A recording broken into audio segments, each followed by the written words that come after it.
जो टीचर की बात हो रही थी, मैं बताता हूं। कैडर 2012 में लागू हुआ था। उस वक्त जो शिक्षक मेवात के कार्यकर थे वे स्वयं ही मेवात कैडर का हिस्सा थे, तथा जो शिक्षक मेवात कैडर की बजाय हरियाणा कैडर में जाना चाहता था उसे मौका दिया गया। अब मसला यह है कि पुराने से पुराने अध्यापक साथी जो मूल रूप से मेवात के ही बासिंदे हैं उन्हें भी मेवात कैडर से बाहर कर दिया गया है। जब भी तबादला हो वो बाहर चले जाते हैं और मेवात फिर से खाली रह जाता है, जो मेवात के बच्चों के साथ एक बहुत बड़ा अन्याय है।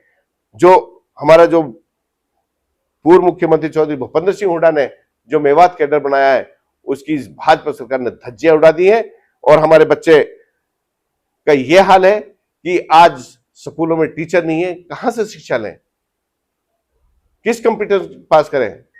सिर्फ ये अध्यापकों की कमी की वजह से मेवात बहुत पिछड़ा हुआ है।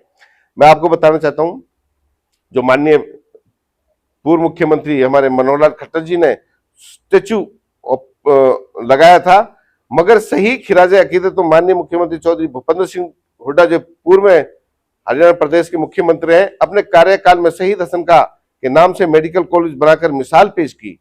बेहतर होता आप मेडिकल कॉलेज की सुविधाओं पर भी गौर फरमाते। काश के मेडिकल कॉलेज के मुख्य द्वार पर शहीद हसन खां मेवाती का स्टेचू लगाया जाता, जो पहल हमारी कांग्रेस पार्टी ने की थी। इसी तरह हरियाणा कौशल रोजगार निगम के अंतर्गत होने वाली भर्तियों में मेवात को कुछ भी हिस्सा नहीं मिलता, बस नाम मात्र का हिस्सा मिलता है कि मेवात के भी कुछ बच्चे मेवात हरियाणा रोजगार कौशल निगम में लगा दिए गए हैं।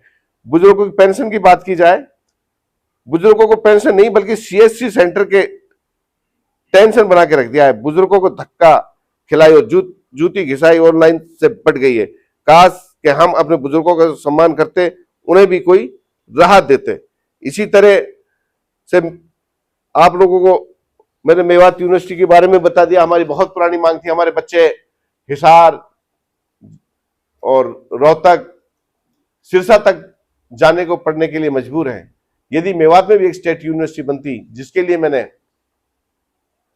नागल मुबारकपुर का सरपंच से लिखवा करके नहीं रेजुलेशन विधानसभा में दिया था, 500-600 एकड़ जमीन का रेजुलेशन दिला दिया था। उसके बाद उसकी फिजिबिलिटी भी चेक की, सब मापदंड पूरे हो गए थे, लेकिन सरकार की नीयत नहीं है कि इस एस्पिरेशनल डिस्ट्रिक्ट हिंदुस्तान का सबसे पिछड़ा हुआ जो जिला है उसको भी और जिलों के बराबर लेके जाए।